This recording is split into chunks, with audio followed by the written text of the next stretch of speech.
Елімізде Қазақстан халқына деп аталатын қор құрылды, қамқорлық кеңестің құрамы да анықталды. Дегенмен қоғамдағы пікір екіге жарылғанға ұқсайды. Қолдап жатқандар да бар, қарсы тарапта жоқ емес. Көмек бірінші кезекте кімдерге беріледі? Қордың жұмысын кім қарайды, кім қадағалайды? Ақша расымен де әділ бөліне ме? Кеңестің құрамын кімдер бекітті деген секілді сұрақтар ғой. Ашық алаңда талқылап көрейік. Кеш жарық.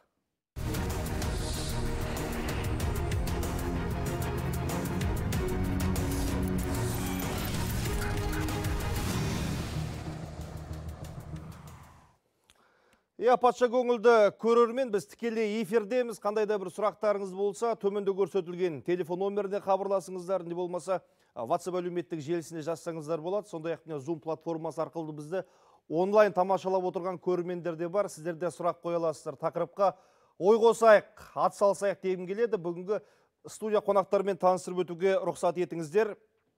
Әлеуметтану ғылымдарының кандидаты, Евразия ұлттық университетінің социология кафедрасының доценті Рамазан Саттарұлы. Қоғам қайраткері, мүмкіндігі шектеулі адамдардың құқықтарын қорғаушы Алмаз Ержан, экономика ғылымдарының кандидаты профессор Ғалымжан Керімбек, заңгер Айсан Асман және Қазақстан Республикасы парламенті мәжілісінің депутаты Мақпал Мазаққызы, қош келдіңіздер дейміз.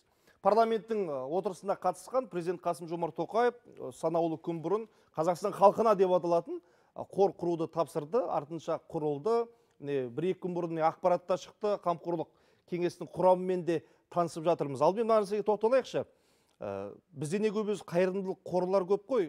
Осының алдында мына Жамбыл облысы Байзақта болған жарылыс кезінде де күшіміз бірлікте деген ұранмен халық бір жұмылып, жиналып, қолымыздан келгенше көмек көрсетіп жаттық. Мақтааралдағы, Арыстағы жағдайда да сондай болды. Енді бұл не қор деп түсінбей жатқан ел бар. Алдымен осыны түсіндіріп берсек, жалпы қор деген өзі не? Оны кез келген адам аша ала ма? Ашылатын болса ендеше бұл қордың айырмашылығы қандай болмақ? Негізі миссиясы нендей? Осы бір жалпылама сұрақтан бастайықшы. Жалпы бұл жерде бұл қордың негізгі мақсаты мемлекет басшысының өзі айтып өткендей, мынау қақтығыстан зардап шеккен адамдардың отбасына көмектесу және мәдениет деді, білім деді, жалпы мынау денсаулық сақтау саласындағы бірқатар мәселелерге көмек қолын созу. Балалардың еміне деді. Жобаларға қатысты. Енді бұл жерде бірінші фактор сенім фактор деп айтылатын едім. Себебі осындай сындарлы уақытта адамдардың бір-біріне сенуі қиын болып тұр. Сондықтан да жалпы мақсаты түсінікті, бірақ сенім фактор болғаннан кейін осы қордың төрағасынан бастап жаңағы қамқорлық кеңестің мүшелеріне дейін дұрыс тағайындалу керек. Бұл жерде жаңа өзіңіз айтып өтпекші, екі жаққа бөлінген пікірлердің біреусіне мен келсем, себебі қазір кәсіби біліктілігінен гөрі бірінші орында сол адамның ел алдындағы беделі, адами қасиеті маңызды. Жақсы, құрамға жеке тоқталамыз. Алдымен осы негізгі миссиясына тағы да бір толықтырып өтсеңіздер. Идеялық тұрғысынан, миссиялық тұрғысынан енді бұны мысалы бұндай қор неге осыдан жарты жыл бұрын болған жоқ, неге бір жыл болған жоқ, неге мысалы президент Тоқаев билікке келгеннен кейін сол кезде неге бұл қорды құрмады. Демек, бұның нақтылы қазір осылай іске асып жатқаны ол осы біздің соңғы саяси жағдайымызға байланысты, мына елеулі оқиға, жаңағы мына жыл басында болған оқиға байланысты. Сонда зардап шеккен. Сол кезде номиналды түрде осы да қоғам екіге, үшке бөлініп, билік халықтан қол үзіп, халық билікке сенбей қарсы шығып, тағы да басқа таптар арасындағы бір жік пайда болған кезде осындай қор арқылы бірігудің бір амалының тұсыма деп ойлаймын мен. Біріктіру дейсіз ғой. Біріктіру. Сенім мәселесін айтып жатыр. Мақсат мырза, мен де толықтырып кетейін. Әрине, мынау жаңа кез келген нәрсенің әлеуметтік экономикалық жағдай болады. Бұл кісілер енді әлеуметтік жағын айтып жатыр. Біз енді экономикалық жағына тоқталатын болсақ, жаңа қор деген нәрсеге. Ол жаңа енді өздеріңіз білесіз, осы президентіміз келгелі шынында да бір сынақтар көбейіп кетті. Мысалы Арыстағы жағдай болып жатыр. Мысалы Мақтааралдағы жағдай, жаңа сіз айтқандай Тараздағы, кешегі қаңтардағы жағдай, былайша сынақтан біз әлі көз аша алмай кетті. Сондықтан мынау бұл бүгінгі күннің бір жаңа бір өзекті мәселелерін кеше енді мәжілісте сол үлкен бір мәлімдеме жасаған кезінде бұл баса айтылды, артынша бұл қор құрылды. Сондықтан жаңа біздің әріптестеріміздің айтқандай, біз ең бірінші кезекте біз президентімізге бұл қорға біз сенімділік танытуымыз керек. Сонда ғана жаңа ол қор өзінің жұмысын бір тиянақты, орынды жұмыс атқарады деп айта аламыз. Жақсы, енді мына Қазақстан халқына деп аталатын әлеуметтік қордың құрылымын өзі былай деп жариялап экранға беріп қойсаңыздар да болады. Бірінші міне жоғары басқарушы органы қорға қатысушылардың жалпы жиналысы дейді, одан кейін бақылаушы орган дейді, қамқоршылық кеңес. Кешегі біз құрамын естіген солар болу керек. Басқарушы орган, атқарушы орган дейді, басқарма, тексеретін орган, тексеру комиссиясы дейді.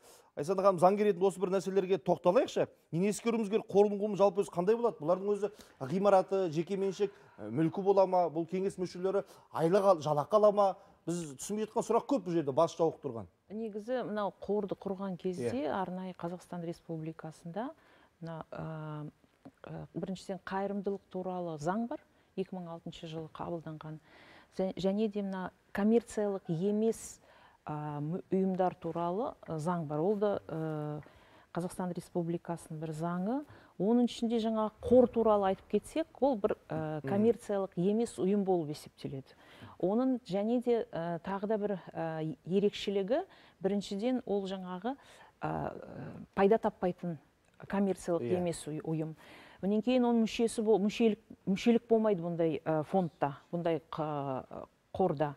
Онан кейін тағы да бір ерекшелік, жаңағы жасалған кезде, тұрақталған кезде, ол өзінің бір арнайы, мынау устав дейміз, арнайы өзінің құжаттарында жазылған, жарлығында жазылған, жарғысында жазылған, арнайы өзінің бір мақсаты бар. Не үшін жаралды, не үшін құрылды.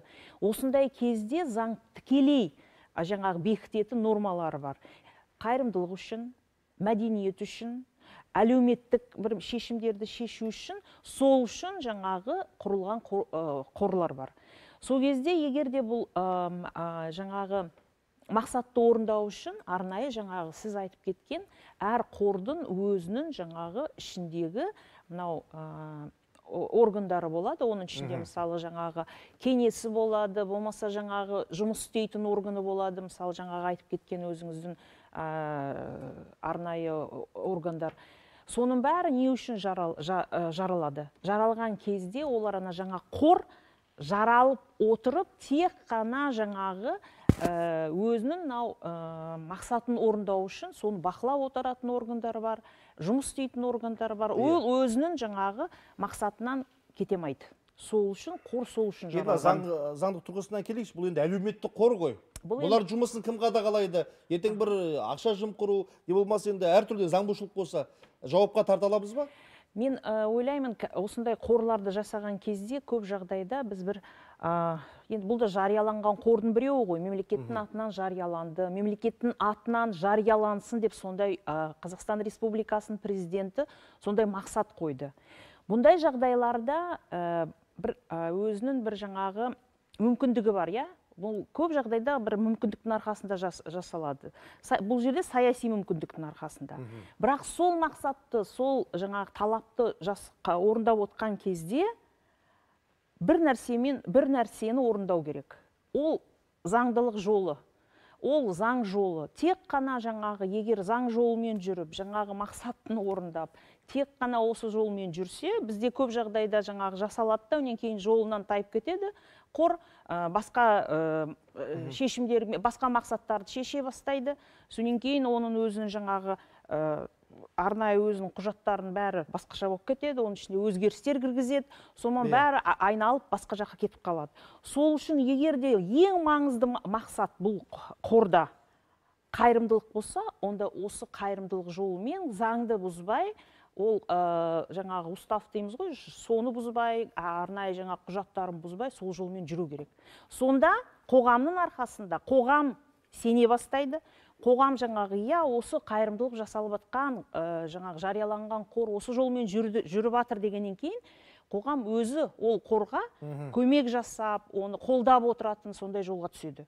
Сол үшін мен ойлаймын, Қазақстан Республикасында сіз жаңа айтып кеттіңіз, қорлар өте көп. Қайырымдылық та жасалып жатады. Бірақ қайырымдылыққа әртүрлі несі бар. Сіз айтқан сенім мәселесімен айтайық. Сенім мәселесін біз сенім факторын қалай іске асыра аламыз? Ол жаңағы тағайындалған немесе сайланған қордың құрамы дейсіз ғой, құрамының басқармасының мүшесі ме жаңағы. Мәселе осы да болып тұр ғой. Солар егер нақтылы қай персона, кім кеп тұр? Ел танитын ба, ел сыйлайтын ба? Мүмкін тым жаңағы аса бір көп жаңағы қызметте жүргендерді мазаламай, жаңағы кеше ғана билікпен сол құрамды экранға шығарыңыздаршы, міне қоғамда қызу талқыланып жатқан, міне көрдіңіздер, міне мүшелерін. Иә. Құрамы деп айтсақ болады. Сондықтан көңілдеріңіз тола ма? Иә. Сондықтан жаңағы бұлардың арасында тым бір жаңағы қауырт жұмыс істеп жүрген, қызметте жүргендерді мазаламай, жаңағы өз ішімізден шыққан, кеше ғана аймақтарда жаңағы халықты бастап, жаңағы ереуілге шыққандар белсенділер бар мысалы. Біз олардың жаңағы ерлігін мойындап, оларға деген ерекше бір құрмет ізет ретінде осындай бір мүше қабылдасақ. Немесе енді бұлар республикалық деңгейде жаңағы бір құрамы ғой. Енді әр облыстың, әр аймақтың, әр ауылдың сол жаққа бағытталатын қаражатты қадағалайтын сол жақта бір өкілдері бола ма екен. Сол өкілдерге сол біз жаңағы кешегі біздің белсенділеріміз тартсақ, ол жаңағы кеше жоғалып кеткен диалог, бір-бірімізден ғана билік пен халықтың ажырап кеткен жалғастыра аламыз ба деп ойлаймын. Енді кеңестің құрамынан Алмас Ержан мырза, өзіңіздің суретіңізді көріп отырмыз. Ұсыныс кімнен келіп түсті? Білмеймін кімнен екен, бірақ кім хабарласты сізге? Сол жаңағы Болат Медахмет мырзаның азаматтары сол жақтан келді, бірақ мен шын айтқанда өзім ойладым, қандай қор, тағы қор, себебі расында да жаңағы мырзалар айтып кеткендей, бізде Қазақстанда, Астана мен Алматының өзінде 20 мыңнан астам қорлар бар. Бірақ оның 10% ғана жұмыс істейді, қалғандары жай грант алып, немесе тағы басқа бір күнкөрістің күні. Енді бір ақша болған. Бұл қордың салмағы үлкен қой енді. Жауапкершілігін сезіп отырған шығарсыз. Иә, себебі бұның миссия дейді, енді миссиясы басқа. Сосын қазіргі болып жатқан еліміздегі жағдайларды көріп отырсыздар. Сосын жаңағы мынау президенттің саясат кішкене өзгертіп жатыр. Елге қартай, халқымызға қартай. Енді мына қорда елімізге, халқымызға қартай жұмыс істейді деген сенімдемін. Сондықтан осыған қатысуға мен өзімнің көңілімді білдірдім, сенімді білдірдім. Бірақ әлде көптеген сұрақтар бар, себебі бұл қор әлі таныстырған жоқ елге. Біз ол құрылды, айтылды, барлық жерде жариялап айтып отырмыз, талқылап отырмыз, бірақ әлі таныстырылған жоқ. Алла жазса, осы жақын арада таныстырылады. Сол кезде барлығымыз жаңағы ішкі қандай жұмысын, сыртқы қандай жұмысын, бұл қордың мүмкіндігі қандай, және тағы мысалы көптеген мақсаттар бар әр қордың. Мысалы емдеуге ма, немесе білім дамытуға ма, сол мәселелер туралы тағы анық айтып. Енді ел не деп жатыр? Енді бұл расымен халықтың ақшасы болатын болса, Қазақстан халқына арналған қор болатын болса, неге сонша асықты? Халық қоғаммен неге ақылдаспайды? Біз неге сайлай алмаймыз? Қоғам өкілдері неге жоқ ішінде? Деген сияқты сұрақтар ғой. Соңғы кезде бір көп әлеуметтік саяси жағдайларды тез жеделдетуге тырысамыз. Жақсы идея айтылды. Бірақ енді соның іске асыруын өзің айтқандай бір баппен шешсек, баяулатсақ, жан-жағыма қарасақ, жаңағы ақша құйылады екен, жаңағы ешкімді қинамайды, күштемейді екен. Бірақ сізге ақша қосуға ешкім қарсы емес. Ал енді соңғы кездегі айтып жатқан жаңағы ана миллиардер салды, мына миллиардерді алды, сонымен қатар бір мемлекеттік мекеменің қызметкерлері бір күндік жалақысын жіберді. Енді тура бұл тұнып тұрған кешегі күн емес, одан совет заманынан қалған атавизм. Еркін, жартылай күштеп, жаңағы ақша жинау деген бар емес пе? Міне соның бір қылтиып бір басы көрініп, бұл фондқа әп-сәтте бір-ақ күннің ішінде жаңағы науқаншылық айналып кетпеу керек қой. Науқаншылық айналып, жоқ, халықтың тең жарысы қойшына бұрынғыдай бір дүние деп қалды. Рахмет, қазір қысқаша ғана үзілістің уақыты, сосын әңгімені жалғастырамыз. Арнамыздан ауыспаңыздар. Тікелей эфирдеміз, хабарымызды жалғастырайық. Дұрыс айтасыздар.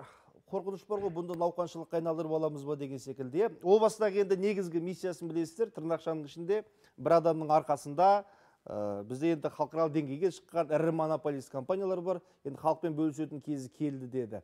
Енді соның айналасында тіпті бұқаралық ақпарат құралдарының өзінде міне бюджет қызметкерлері, мемлекет қызметкерлері ақша аудармақ деген сияқты ұрандарды жиі байқап қалып жатырмыз. Бүгін депутаттар да аударды. Оған қарсы емеспін.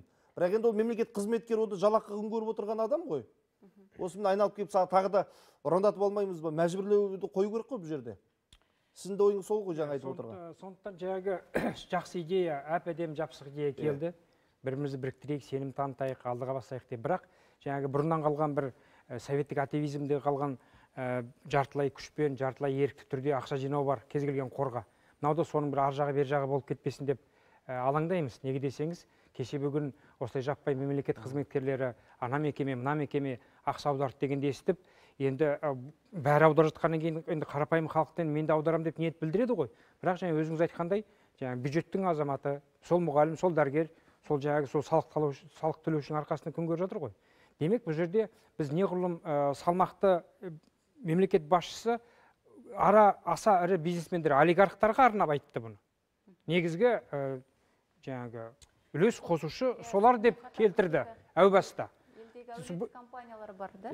Кәсіпкерлер, ірі бизнес өкілдері сол тараптан. Ал енді әркім өзі біледі ғой, арзуына байланысты. Біреу мысалы ерікті түрде өзі берем дейді.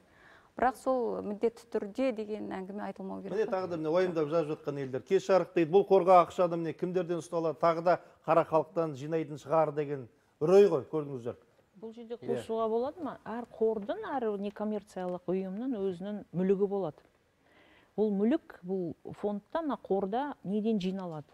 Ол тек қана мына еркін берілетін мүлік. Ол мүліктің әртүрлі болды, бұл жерде ақшалы түрде. Сол берген кезде ол ертең күні бақылау болу керек. Ол ақша жиналып жатыр ғой, Қазақстан Республикасының азаматтардың арқасында. Оның ішінде жаңа айтып кеттіңіз, әртүрлі тұлғалар бар, оның ішінде дәрігерлер де бар, мемлекеттік қызметкерлер де бар.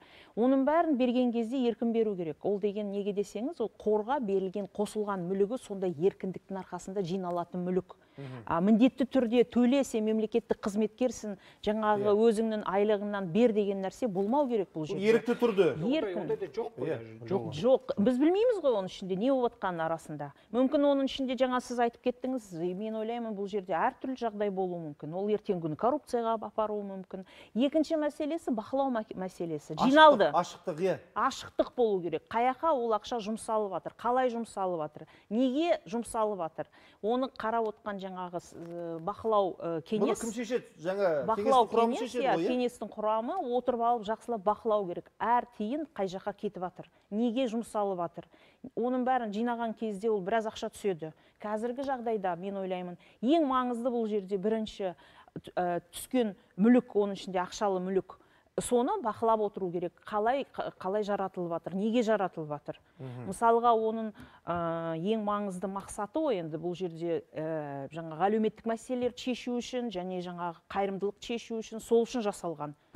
Соны айтайын деп едім мен. Негізінде толықтырайын. Қазіргі кезде енді Мақсат мырза өзіңіз де білесіз, әлеуметтік желіні қазір ашып қалсақ, мысалы Фейсбукты алайық, Инстаграмды алайық, бір жаңа ауырып жатқан балалардың мысалы көз ашпаймыз, мысалы да. Әр жаңа енді 3-дің 1 деп айтайықшы, мысалға бір нені көрсек, жарнама дейміз ғой, былай парақшаның сондай нәрселердің көбейіп кетті енді. Мысалға бұл қордың да жаңа енді мақсаты жаңа айтып отырмыз, бәрімізге енді белгілі болып тұр ғой. Бірақ енді бұл жерде мен енді жаңа айтып отырмыз, біз басында да әріптестеріміз бәрі айтты, ең бірінші кезекте біз сенімділік танытуымыз керек. Міне президенттен бастап, мінекей жаңа мүшелеріне, міне мысалы кісілер енді жаңағы мысалы бекітілді ғой. Сол енді біз оларға сенімділікпен қарауымыз керек. Енді әр азамат, Қазақстанның азаматы, бұған бір өзінің мысалы мен қандай үлес қосам деп сондай бір ниетте болу керек. Сосын мен тағы бір ұсынысым бар, енді жаңадан бастап жатқан бастама ғой. Бұны бір қосымшасын бір әзірлеп шықса. Енді қазіргі кезде бәріңіз білесіздер, біз бәріміз қазірде мына бір ұялы телефонға біз бәріміз мобильді қосымшасы сол қосымшасы сол мобильді қосымшасы болып, сол әр азамат қолында тұрса, сол жаңа азамат мысалға өзінің несіне кіріп көре алады, мысалға несіне. Сосын кейін жаңа егер оның бір сұрағы болатын болса, мысалы сұрақтарын да жазып жіберуге болады. Сіздің пікіріңізге ұқсайды, бір көрермен сұрақ жолдапты. Ассалаумағалейкум, бұл қордың сайтын құрып, сілтемесін таратып дейді. Қанша ақша бар қорда, не дейді мына жақта? Қанша ақша қай бағытта жұмсалып жатқаны жайлы біліп отыратындай болсақ, сонда ғана сенеді халық. Әйтпесе сене қоймас. Орысша айтқанда вся информация енді қарапайым халықты қалай тартамыз жаңағы ақша бөлуге, жаңағы көмекке. Бұл жерде жаңағы мұқтаж адамдардың фамилиясы жарияланса, сол жаңағы қосымша приложение арқылы сіз біз болып жаңағы дауыс берейік. Жаңағы мынау лайықты екен, мынаған көмектесейік деп. Сонда жаңағы дауыс беру рейтингісі шығып, қарапайым халық тартуымыз керек пе? Сіз олигархтан аяп отырған сияқтысыз. Жоқ, ақша бөлуде кімге бөлеміз дегенде. Ол басқа мәселе. Кімге бөлеміз дегенде, тек қана 5-6-15 кішкене шешпей, халықты үлесін қоссын. Жаңағы жанашырлық танытып, жаңағы осы мұқтаж екен, мынау аса мұқтаж екен деп, жаңағы бір рейтингтерін табамыз ба, жаңағы тағы да дауыс беру арқылы. Оның арасында тіпті кеңес құрамының өзіндерден дау болуы мүмкін. Және ол дұрыс, ол болу да керек қой, жұмыс тобында. Жан-жақты талқылау болу керек. Мақсат мырза, тағы да бір айтылатын нәрсе бар да. Жаңа енді айтып отырмыз ғой, біз жаңа жемқорлық дейміз, сыбайластық дейміз, ол қай жерде пайда болады? Ол жаңа келісімшарттардың арасында пайда болады.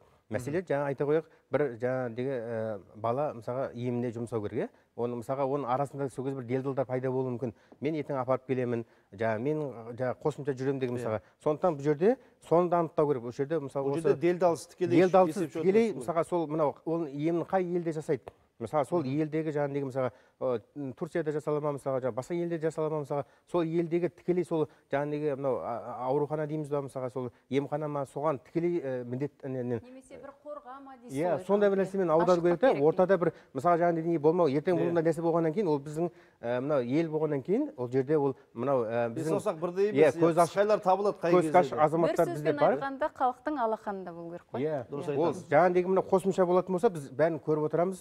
Мысалға байқайсыздар, сол ашық болу керек несінде. Енді осы қорға байланысты президент айтқан бір сөзден үзінді тамашалап алайық, сосын әңгімені жалғастырайық. Благодаря первому президенту Елбасы в стране появилась группа очень прибыльных компаний и прослойка людей, богатых даже по международным меркам.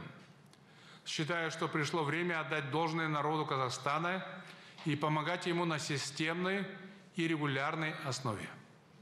Поэтому правительству предстоит определить круг компаний и согласовать с ними размер ежегодных взносов в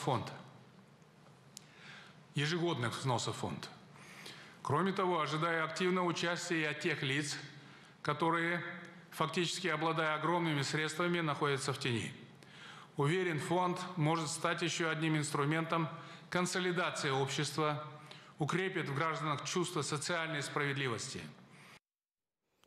Енді көрдіңіздер, көлеңкеден сыртқа кетіп жатқан ақшаларды қатаң бақылауға аламыз деді. Мен енді іште өзім былай деп топшыладым. Енді небір олигархтар бар, иә, ірі компаниялар, енді осы уақытқа дейін заңды жолмен, заңсыз жолмен байығандары бар, қылмыстық жолмен байығандары бар.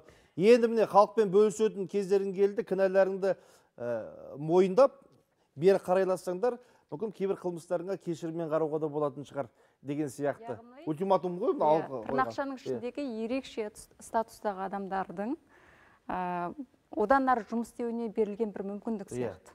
Яғни халыққа осылай қайырымдылыққа жұмса. Бұл бір жағынан, екінші жағынан мынандай нәрсе бар да, мысалға жаңа біз енді айтып отырмыз ғой, жаңа олигарх байлар дейміз, ол мысалы ол байларда енді беріп жатқан шығар, мысалы мәселенде, ол басқа бір азаматтарға да бір енді оған да оның алдына да бір қаншама азаматтар өтінішпен барады, мысалға жаңағыдай хатпен шығып жатыр, ол енді көмектесіп жатқан шығар мысалға. Бірақ енді осы мынау ненің осы Қазақстан халқына қоры арқылы енді сол жаңа азаматтарымыздың ол кімге қандай көлемде бергені уже бұл енді жария түрде болайын деп тұр. Бұрын енді мысалға ол жасырын болуы мүмкін. Мысалы маған келеді, мысалы мен бай азаматпын, мысалы жағдайын айтсам, мысалы біз аударамыз қаржысын, мысалы да, оны енді оны сұрамаймыз да, енді қайырымдылық дегеннен кейін оны бере саламыз.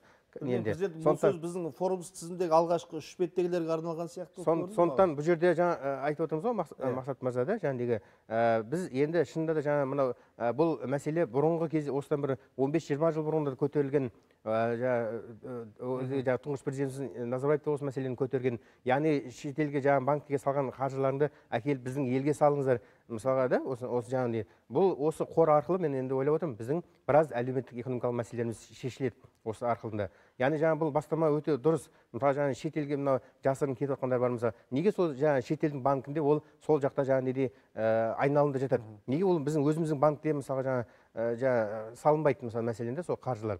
Яғни бұны да сол нәрсені реттеуге бұл да білді бір жол болды. Президенттің сөзіне көңіл аударсақ, қарапайым халық, жаңағы мемлекеттік чиновник мен дәрігер мұғалім мына жерде ақша жинап өзінің жаңа аузынан жыртуға соншама қажет емес. Бұл жерде жаңағы негізгі салмақ жаңа миллиардер мен ана Форбстың өзіңіз айтқандай тізімде тұрған тізімде қаншасы бар бәріне де лайық деп ойлаймын. Енді ол жердегі жаңа көлемді анықтау керек дейді. Ол жаңа тұрақты болсын дейді. Жаңа сіз келіп жаңағы 5 миллиард тастап, соны Аллах жоғалып кетпеңіз 15 жылға. Жоқ, жыл сайын кеп тұрыңыз. Және де енді сол олардан да азаматтар, оларда жаңағы баюды оңай емес қой. Солардың арасынан жаңағы қордың мүшел жаңағы басқару органында да солардан да бір өкіл болсын. Жаңағы аса бір байлардың Бұл жерде қараңыздаршы, сәт жұлдыз сияқты бұл жерде нотариалдық қызметтерді айтты. Сосын спорттық ойынға бәстігіп миллиардтаған пайда тауып жатқан бізде букмекерлік кеңселер бар, иә? Түрлі басқа да ұйымдар бар, компаниялар. Сонда енді бұлар қорға ақша аударса салықтан босатыла ма, әлде салықтан қандай да бір жеңілдік беріле ме? Бұл жерде заңды жағында біраз өзгерістер болатын сияқты. Бұл жерде мынандай мәселе болып тұр ғой, қараңыз.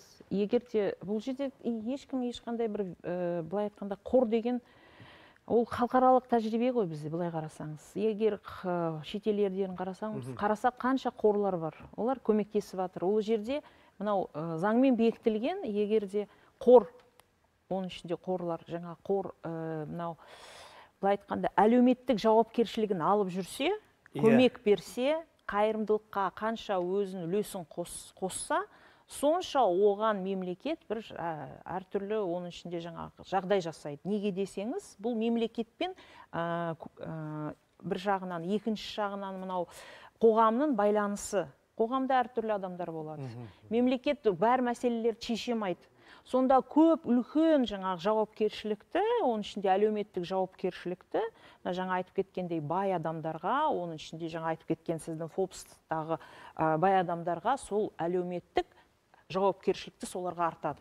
Солардың арқасында қоғамда осы мәселелер шешіледі. Сол туралы президент айтып жатыр. Ол бір күндік айлығы емес, болмаса бір күндік біреудің жіберген айлығы және көмегі емес. Мен байқап отырмын, Каспиде қазақ халқына деген уже приложениесінде сондай ашып қойыпты. Оның бәрі мынау айтып отқан нақты біздің Қазақстан Республикасында бай болған адамдар әлеуметтік жауапкершілікті алып жүріп, осы қайырымдылықтың арқасында мынау қоғамдағы топтарға көмектессін деген сондай ұсыныс болды. Оның ішінде лотерея болсын, оның ішінде тағы басқа болсын, ең маңызды мақсаты ол жаңағы қайырымдылық жасау. Соған үйрету біріншіден. Бізде тіпті үйренбеген адамдар бар. Олжас Құдайбергенде бір сөзді оқып едім, оқып берейінші. Былай деп, азаматтық сана жайлы. Тимур Құлыбаев мырзаның мұнай секторының негізгі бенефициарларының бір ретінде азаматтық сана сезімі жоғары екеніне күмәнім жоқ, және өз активтерінің 99%-ын қайырымдылыққа берген кейбір америкалық миллиардерлер сияқты әрекет ететініне сенімдімін. Егер бұл ақша Қазақстан халқы қорына түссе, азаматтық сана сезімі жоғары болған үшін жеке алғыс айтуға дайынмын. Бұлай болатын болса, халықты алғысын жаудыратын шығар. Кейде осы азаматтық сананың өздері көрсетіп, санасын өздері көрсетіп, америкалық миллиардерлер сияқты әрекет етсе екен дейсің біздің миллиардерлерге дейді. Дұрыс айтады. Дұрыс. Алшақын шетелдерді алсаң, шынымен де жаңағыдай біз ауру сырқау туралы айтып өттік қой. Сирек кездесетін аурулар бар, онкологиялық дейміз. Осындай қорлар коммерциялық емес ұйымдардың арқасында жұмыс жасап жатыр. Әрине үлкен мықты бизнесмендер ақша құйып отыр. Онан кейін екінші мәселе қайырымдылық қор дейміз. Оның жаңағы ең маңызды айтып кеттік қой мақсаты. Кімге, қай топқа, қандай категория топқа, кімге қазақ халқына қайырымдылық қорынан кімге көмек жасалады? Былай қарасаңыз, бізде қазіргі әртүрлі адамдар, көмек сұрап жүрген адамдар өте көп. Соның ішінде қай топқа, қандай жағдайларда, қалай жасалады, қай категорияға жасайтын қайырымдылық, соны нақты көрсетілу керек, нақты айтылу керек, нақты жариялану керек. Сонда халық, мына қор бар екен, көмек жасайын деп жатыр екен, осындайларға жасалып ашық ақпарат болса, онда тамаша болады. Дұрыс айтасыз. Неге десеңіз, өйткені мына осы қордың ақшасынан қазір ана ғимаратты қалпына келтірейік, мына акимат өртеніп кетті, соны қалпына келтірейік, ананы жөндейік, мынаны жөндейік деген ұсыныстар болып жатыр. Менің ойымша, болашақта тарихта осы жағдайды біздің басқан кешкенімізді ұмытпау үшін сол Алматыдағы акимат сол қалпында қалсын. Басқа жердегі жаңағы құлап қалған дүние тоже сол қалпында қалсын. Неге? Өйткені ол тарихи мән мағынасы бар, жаңағы тәрбиелік мән мағынасы бар. Сол жаңағы Сербияның астанасы Белградта кезінде НАТО бомбалап кеткен, жаңағы 5-6 үй сол қалпында тұр. Хиросима мен Нагасакидағы жаңағы атом бомбасынан жарылған үйлердің 3-4-еуі сол қалпында тұр. Ол жаңағы ұрпаққа тәрбие, ол жаңағы болашақты жаңағы бұндайды болдырмаудың амалын табудың жолы көз алдында тұрса, ол әрқашанда санада жүреді. Сондықтан оны айтпайқа басқа үлгімен үйретейік ондай нәрсеге. Жоқ. Ол үлгі боламайды еш уақытта. Жоқ, бұл жаңағы 30 жыл бойы сіздің жаңағы оңды солды жаңағы саясатымыздағы олқылықтың нәтижесін. Ол бөлек нәрсе. Және былай қарасаң енді кез келген әлем елдерін қарашы, Еуропада. Кез келген нысан, кәсіпкерлік нысан, ол сақтандыру керек қой. Қоса кетуге бола ма?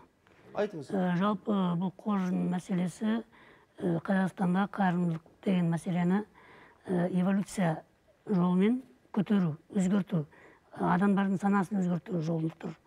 Оны біз президентті толық түсіне білу керекпіз. Себебі қазір көбіміз түсініп жатқан жоқпыз. Президент неге оны қорды құрып жатыр? Енді тереңірек қарасақ, президент бізде глобалист. Енді қазіргі біздің көрші мемлекеттерде глобалист президент жоқ. Бізде ғана бар. Жаңағы кешегі 10 ішінде сөз сөйлеген Пан Ги Мунның алдында енді біздің президент сайлай жазады. Бірақ өкінішке орай біздің президент Қасым Жомарт Кемелұлы бола алмай қалды оның ішінде басында. Сондықтан біздің президент глобалист. Глобалисттер олар қалай ойлайды? Олар жаңағы инклюзивтік, толеранттық үлкен жоғарыдан қарайды да.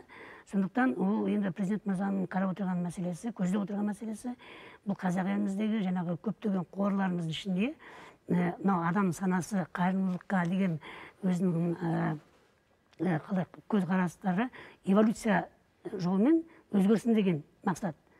Сондықтан мен де осыған сеніп отырмын, мен де осыған қатысып отырмын, шын айтқанда. И шын айтсам, жалғыз маған емес, басқа мүгедектігі бар азаматтарға деген ертең үлкен жол ашылады деген сенімдемін. Себебі расында да бізде көптеген мүгедектігі бар азаматтардың өздерінің қорлары бар. Бірақ олар өздеріне былай пайдасы тиіп жұмыс істемейді. Сондықтан бізде қордың арасында өз проблемасы бар жететін қорлар көп. Сондықтан солардың бәрін проблемасын шешіп, үлгі болатындай, кәдімгідей бәрімізге алда болған озат, артта қалған тозат деген сияқты, кәдімгідей алдымызға отырып алып, жүргізетін үлкен қордың бір болып, кәдімгідей қазақ елімізде, ішімізде бір экосистема құрылады деген сенімдемін. Жақсы, рахмет. Өзіңіз білесіз ғой, кейінгі уақытта көп балалы аналардың, жалпы мүгедек баласы бар аналардың алаңдарға шығып, жиындар құрып, Астана әкімшілігінің өзінде бірнеше жиналысқа мен өзім қатыстым. Сонда қордаланған мәселелер бірнеше жылдар бойы.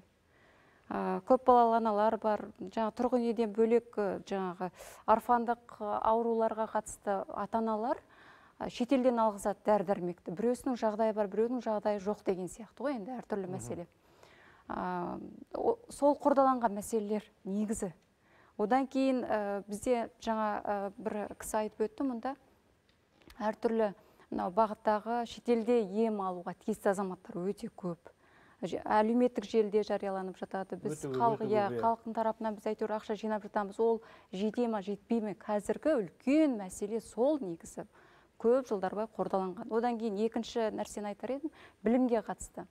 Біздің әлеуметтік мәдени комитет өзіміз жеке комитеттің өзінің жоспарын жасадық.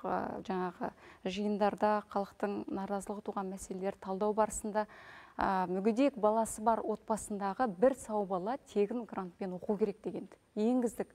Енді жергілікті әкімдіктер соны атқарды. Биылғы жылы 1300-ге жоқ бала грантқа түсті. Енді қазір көп балалы және әлеуметтік осал топтағы отбасыларындағы балалар осындай тегін оқумен қамтылу керек деген нәрсені ұсынуымыз керек. Себебі ол өте маңызды. Ел ертең жастарды дейміз ғой, жастардың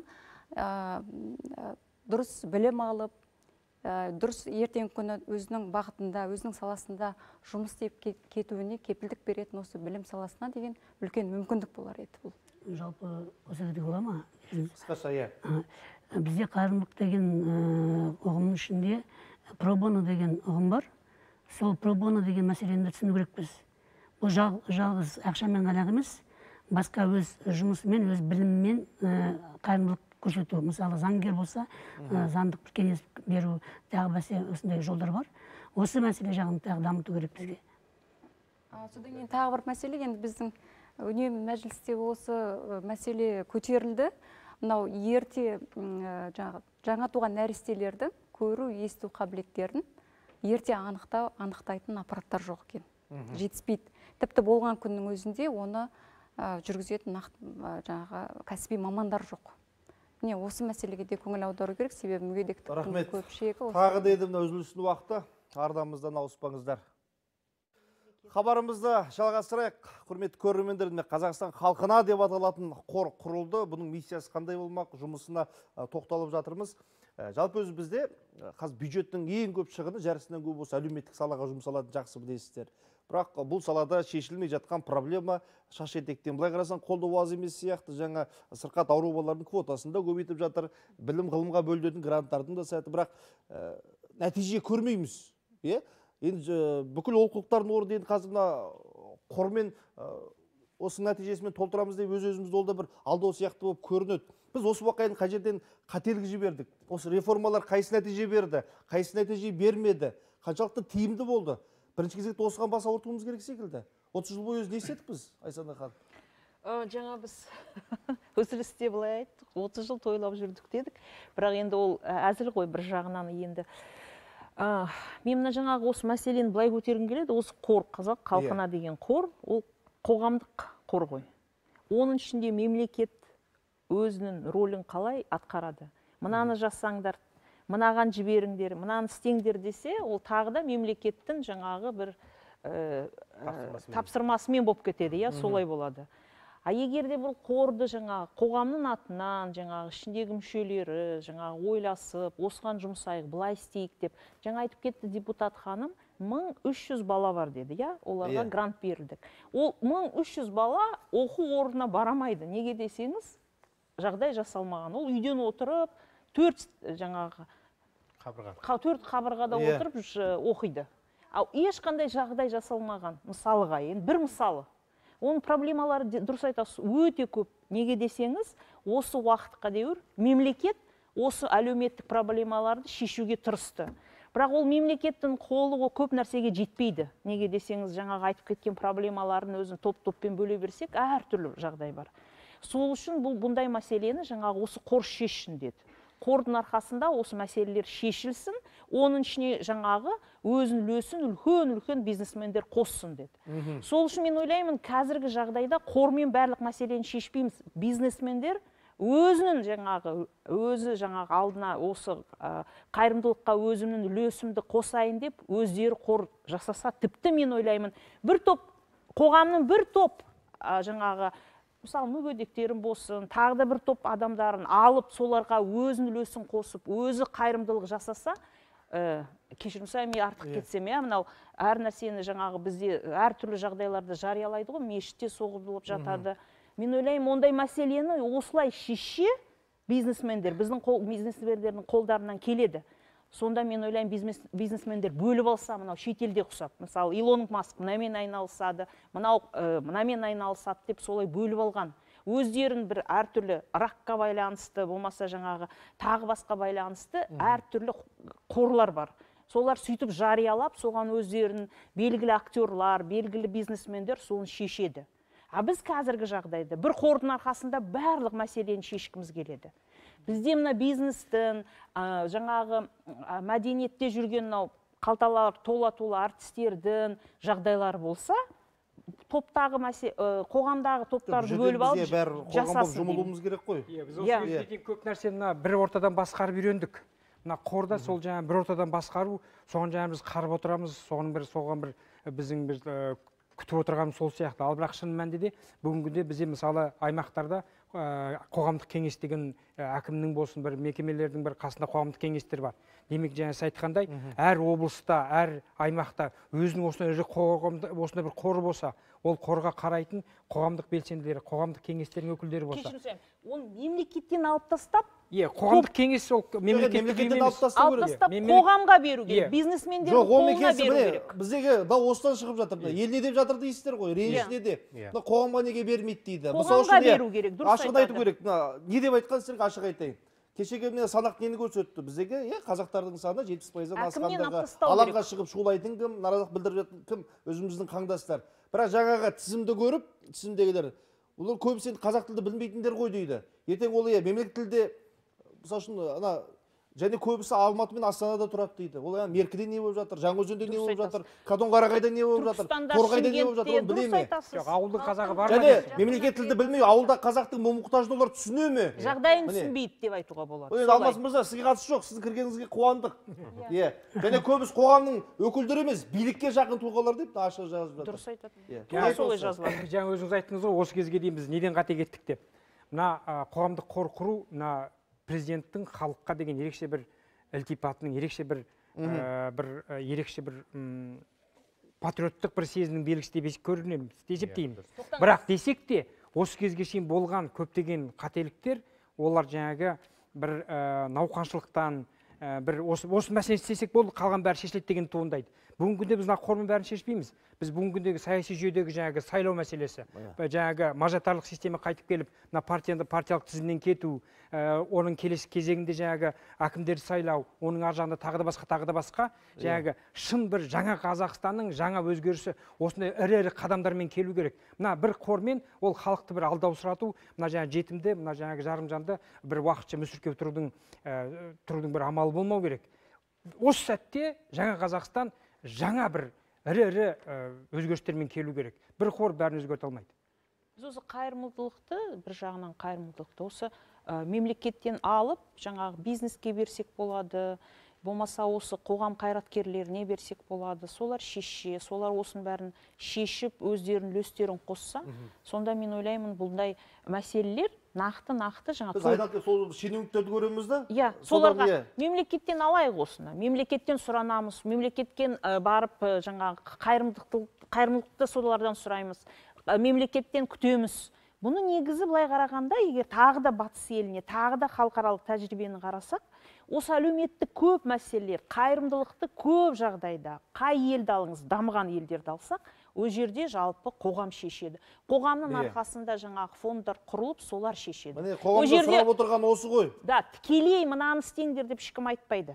О жерде керек, осылай ақша бөлінді, жаңағы кім бөледі? Көп жағдайда жаңағы бизнесмендер бөледі, әртістер бөледі, енді белгілі әртістер, солар беріп, солардың арқасында осы қорлар көп болады. Алыстан мысал іздемей қояқ, пандемия кезінде. Сондай бірнеше қорлар мықты белсенді жұмыс жасады ғой. Халықтың қандай оларға сенімдері артты. Сондай нәрсе бізге нақты мысал бола алады да, бұл қорды құруды. Сондықтан бәріміздің ойымыздың бір жерден шығып жатқан сол. Олардың төрағадан бастап өкілдеріне дейін. Жалғастырайын. Біз басында айтылып кетті, бұл жерде мынау қызметтен тыс азаматтар болу керек. Мысалы, мен қараңыз, мен өзім экономистпін, менің мысалы атқарып жүрген бір қызметім бар, жұмысым бар. Мен ол жаңағы қоғамдық қордың бір жұмысын қарап отыруға, мен мысалға сенбі-жексенбі деген уақыт деп айтамыз, ол сенбі-жексенбі ол отбасы күндері мысалға, сонымен ол уақытым болмай кетуі мүмкін да, мысалы қарбалас тіршілікпен.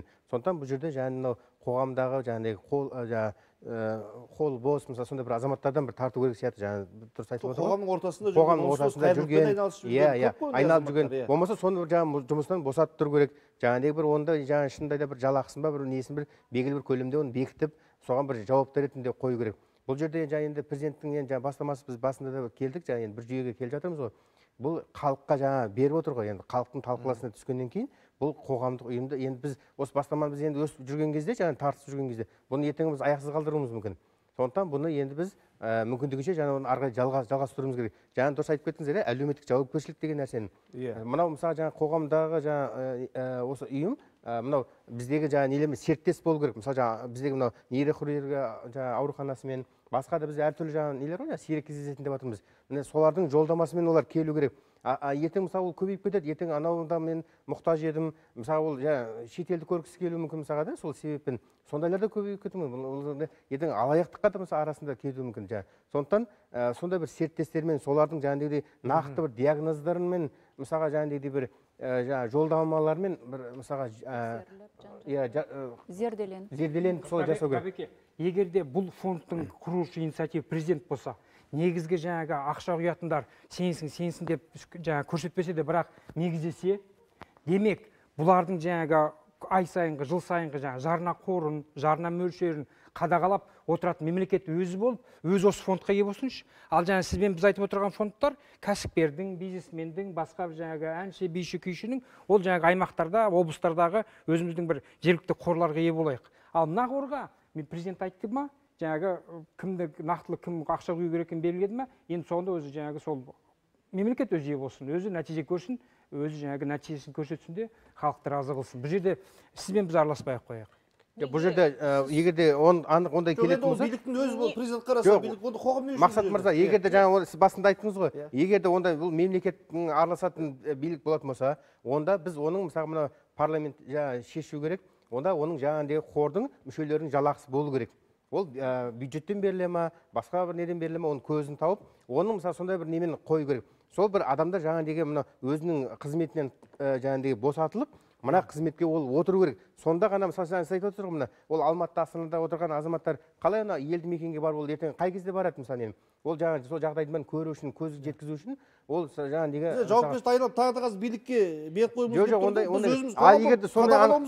осы қор бойынша анық жетілетін болса, осындай бір осы қор болғанда бұл енді біздегі 2000-3000 қордайны асып өтетін ең үлкен осы болып тұр ғой қор қазір. Бәленбай миллиардтар құйылады бұл жерде. Жоқ, енді бұл енді ғана бастап келе жатқан қор біріншіден. Екіншіден бұл жаңа мемлекет басшысының ұсынысымен жасалып жатқан қордың біреуі ғой. Өзі сондай бір нақты үлкен қор болайын деп отыр. Мен айтатыным бұл жерде жаңағы бізде сәл асығыстау жасайды да көп жағдайда. Жаңағы бақылау кеңесін тез құрды. Онымен ақылдасу керек. Иә, оның ішінде мысалға жаңағы айтқан региондар жоқ. Ертең күні мысалы әр регионның өзінің әртүрлі бір ерекшеліктері бар. Әр регионның өзінің проблемалары бар. Оны білетін тек қана сол регионда тұратын, сол жергілікті жерде тұратын сол адам біледі. А бұл жерде тек қана Алматы мен Астананы жинады да бір 5-6 күннің ішінде құрды.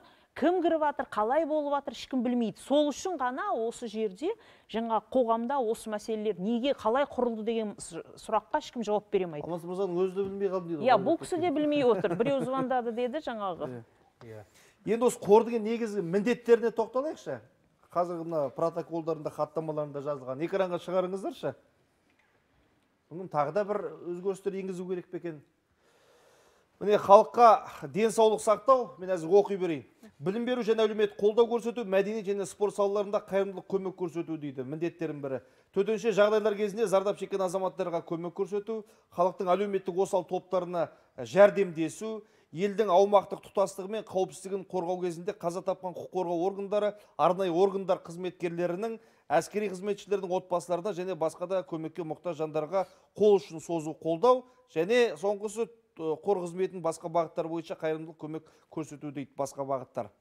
Міне негізгі міндеттерін айтып отырмыз. Негізгі төртеу. Қалып қойған жоқ па ешқандай сала? Жоқ, әлі таныстыру әлі болады ғой.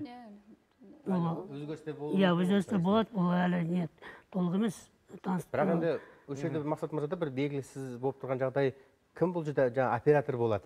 Негізгі жаңа деген атқарушы орган деп жаңа сіз басында айттыңыз ғой, болады деген, иә? Бірақ ол әлі белгісіз болып тұр. Ол кім, бұны қандай бір орган бұны жүзеге асырады? Бұған енді арнайы бір орган. Бұл кісілер бақылаушы. Бұл кісілер тек қана бақылаушы ғой, бұлар қамқоршылық кеңес бұлар. Иә, қамқоршылық кеңес. Ол жаңа сіз біз енді атқарушы органмен сіз бақылау кеңесі құрылады дедіңіз ғой. Ол әлі оның тізімі берілген жоқ қой. Оның берілген жоқ. Ол белгіленген жоқ. Бұл кісілер тек қамқоршылық, бұлар мынау ең анау акционерлік қоғам сияқты, басқарма сияқты директорлар. Төрағасы белгіленді бірақ. Төрағасы белгіленді. Ол деген жаңағы атқарушы директор ретінде жұмыс істейді. Ол жалақы алады біріншіден, ол атқарушы директор болғаннан кейін жалақысын алып, жаңағы жалақыға жұмыс істейді. Оны жаңағы қор өзі жаңағы қабылдаған сияқты болып есептеледі. Қалғандары тексеру комиссиясы дейді. Оны кім тексереді ал нақты? Комиссия дейді. Комиссиясы енді мынау аудит сияқты тексереді ғой. Қалай болып жатыр, қайға жұмсалды, қалай сол тексеретін орган ретінде. Бақылаушы орган жаңағы отырып бәрі басы жиналып, бірі коллегиалдық шешім қабылдайды. Осыған жұмсалсын, былай істелсін деген. Орындайтын атқарушы директор болады. Және де жаңағы рабочий орган дейміз ғой, жаңағы күндегі жұмысын атқарып отыратын директордың бар. Солай құрылады. Сол Айсана ханым белгілі ме сол қандай орган екен? Қайсы? Сол жаңағы атқарушы орган кім? Атқарушы орган көп жағдайда жақында белгілі болып шығар. Бұның өзі асығыс. Жоқ енді. Бұл енді жаңағы Қазақстан Республикасының президентінің жаңағы тапсырмасын орындау үшін құрылған есепшотын ашты, ол құрылсын, басшы бекітілді. Енді құрамды күте тұру керек, дәл ертең ақша бөлінейін деп жатқан жоқ қой. Содан кейін мына тізімдегілерде мысалы кейбір жағдайларда біз алдын ала бір сақтандырамыз ғой, денсаулығымызды, өмірімізді, сол кейбір санаттағы бағана тізімдегілердің мысалы, егер олар сақтандыру қорынан өзінің жаңағы өтемақысын алып жатса, бұндай қорға жүгінбеу керек. Жаңағы кейбір мүлік мемлекеттік, немесе мемлекеттік емес ғимараттар болсын, олар осындай жағдайларда бір күйреп жатса, оларды қалпына келтіру, сол жаңа сақтандыру жаңағы страховой агентствоның есебінен білмеймін енді ол Механизм бүлінген бизнес нысандарын қордағы қаражаттың есебіне қалпына келтіру қаншалықты ақылға сыйымды. Мысалы сол бизнес оны сақтандырды ғой өзінің бизнесін. Тоқтаңыз, бұл жерде пайда алынбайды ешқандай. Жоқ, жаңа пайда кімге көмек алынбайды. көрсету дегенде, мысалы, сіз өзіңіз бизнесіңізді бастағанда сіз оны сақтандырып қойдыңыз ғой. Мысалы, корабліңіз болды, немесе көлігіңіз болды. Осындай бір жағдайда жаңағы ол өртеніп кетті, батып кетті суға. Сіз бұл қордан ақша сұрамаңыз, сіз өзіңіз страховой агенттігіңізден барып ақша алыңыз. Бұл жерде жаңағы 4 мақсаты, нақты 4 мақсаты бар Мен екен. есімше әзірге негізгі көп бөлігі сол мына ауру балалардың еміне жұмсалатын секілді. Сондай бір әлеуметтік мәселелер бар ғой. Көп балалы аналарға көмек ретінде ме, сондай қосымша. Жаңа сіз экранға көрсеттіңіз, 4 мақсаты бар. Мақсатын сәл үлкейту керек деп ойлаймын. 4-ақ мақсаты, қалғаны тағы да нақты анық жазу керек, категориямен. Да, мен ойлаймын, осылай деп нақты мақсаттарын жазу керек. Міндеттерін бердік қой. Мен ойлаймын. Сәлеметсіз ба, менің ДСП не дейді, жатулы немерем бар, сол қызды емдетуге көмек ала аламын ба, біз сияқты аналарға көмектесе ме дейді. Мыңдаған сұрақ келіп жатыр. Бұл орталыққа бір келу керек қой. Жаңа айтып отырмыз, президентіміз енді ол кісі мысалы жаңа шетелдің президенттерімен кездесіп жүр, ол жақтың мысалы жағдайын бәрін көріп жүр. Ол жақта жаңа айтып отырмыз, мысалы бәріміз де айтып отырмыз, дамыған мемлекеттердің несінде ол жақта бәрі бір жүйеленген. Мысалы жаңағыдей мынау біз сияқты әлеуметтік желіге жаңағыдей салып қойып маған көмек беріңіздер деп ондай нәрсе жасалмайды. Ондай нәрсенің барлығы да жаңа бір осындай үлкен бір қорлар арқылы жүзеге асып жатады. Негізі ол жаңа әлеуметтік жаңағыдегі желілерге оны салудың орынсыз нәрсе. Бұл жерде басы ашық тұрған сұрақ көп. Мысалы үшін қараңыздаршы, әрине бұл жаңалықты естіп осында ата-аналар да қуанып жатқаны рас, үміт отын сыйлап жатыр ғой. Дегенмен енді біз әрқайсымыз жалақымыздан жырып, ай сайын мысалы үшін сақтандыру, медициналық сақтандыру қорына миллиардтар аударып жатырмыз. Бәленбай миллиардтар ақша ол жерде де. Біз оның есебін алуымыз керек қой. Қай аурудың түрлерін сол қор арқылы емдеуімізге болады. Қалғонсыз аударып жатыр, жылына шетелге қанша балаға квота беріліп жатыр. Содан жетпей жатқанын осы қордан алуға болады. Жаппай бір қорға жабылсақ, ана қордың есебін кімнен сұраймыз? Ол жақта да 500 миллиардтаған ақша жатыр. Оның бәрі қарастырылады деп ойлаймын, себебі жаңа айтып отырған сирек кездесетін аурулар, жаңа орфандық аурулар дедік қой. Оларға өте көп қаражат кетеді. Алыс жақын шетелдердегі мысалдарды алатын болсақ, сол қаражат мемлекеттің қаражат көтермейді оны. Мен осы жерде министрдің сөзін берейінші, мына нақты тапсырма беріп отыр. Орфанд ауруға шалдыққан 14 мыңнан астам бала бар екен бізде. Былай дейді Ажар Инаят. Балалардың денсаулығын сақтау саласында сирек мына орфандық және ауыр аурулары бар балаларды дәрі-дәрмекпен қамтамасыз ету неғұрлым өзекті болып табылады. Әлемдегі ешбір ел өте жоғарғы шығындарды ескере отырып, барлық орфандық ауруларды толық қаржыландыра алмайды дейді. Оған шамасы жетпейді кез келген елдің дейді. Сондықтан да қорды құру орфандық аурулармен ауыратын науқастар үшін қымбат тұратын медициналық қызметтер мен дәрілік заттардың қол жетімділігін арттыруға мүмкіндік береді дейді. Бұл енді шығын бүгінгі таңдағы өте өзекті мәселе. Айтып отырмын ғой. Көп жағдайды білмейміз. Мысалы, сол медициналық сақтандыру қорындағы, мысалы, менің жұмыс берушім жыл сайын мен үшін ақша төлеп жатыр. Бірақ мен ол ақшаны қолданған жоқпын. Сол қолданбаған ақша осы қорға жыл соңында ауысып тұрсын. Енді уақыт көрсетеді, жұмыс енді басталды ғой. Ұрандатып жатырмыз. Осы жаңа Қазақстанды біз бірге құрайық. Аман төзескенше.